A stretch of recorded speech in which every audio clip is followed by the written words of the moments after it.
Bonjour, bienvenue à la présentation de la balance pour chargeur sur roue de Ecotrac. Comme vous pouvez le constater, Ecotrac a le plus petit support pour sa balance et le plus grand écran visuel qui existe présentement dans le marché. Et sur cet écran visuel, vous avez toutes les informations dont votre opérateur aura besoin, c'est-à-dire le poids du godet en temps réel, le chargement rendu dans le camion et le chargement à venir, incluant le godet qui est toujours pas rendu au camion. Voici la simplicité de notre balance, c'est qu'on fait le calcul pour votre opérateur. Dans l'exemple qui suit, vous avez le godet qui est rempli avec 4050 kg. Vous avez un camion qui a déjà reçu 4080 kg.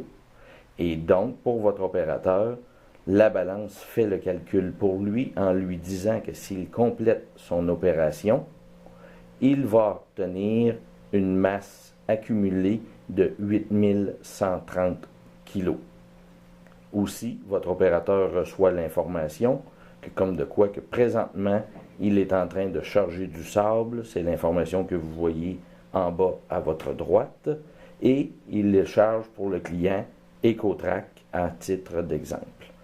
Dans le bas, vous retrouvez le menu de la balance avec le crochet de confirmation quand le chargement est terminé.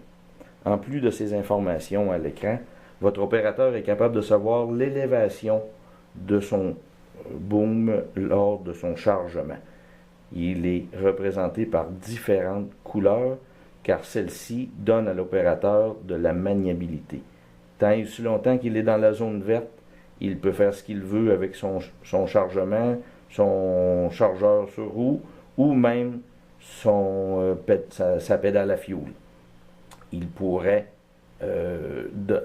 accélérer, se promener, faire tout ce qu'il veut. Tant qu'il est dans la zone verte, nous ne tiendra pas compte des grandes variations.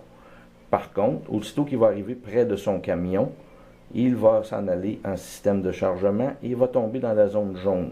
À partir de ce moment-là, l'opérateur doit exécuter de manière plus précise avec un régime moteur constant et une immobilité du loader le plus possible, exactement comme tous les concurrents dans le domaine, car nous prenons le calcul de poids sur une pression hydraulique. Alors, tout mouvement de l'accélérateur pourrait causer des données injustifiées et donc à ce moment-là, venir jouer dans la marge d'erreur de la précision de la balance.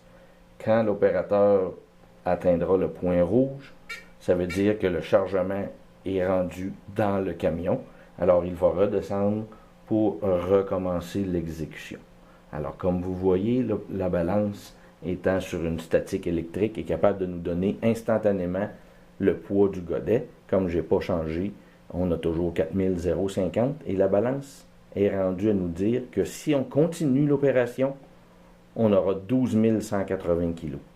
Ce qui permet de faire les corrections directement au sol, d'apprendre à vivre avec la marge d'erreur de la balance étant donné qu'elle n'est pas passée dans sa zone de calcul et de l'amener à une précision qui pourrait être inférieure si l'opération est bien effectuée de moins de 1% au niveau du différentiel entre le chargement de la balance et le poids par une balance statique.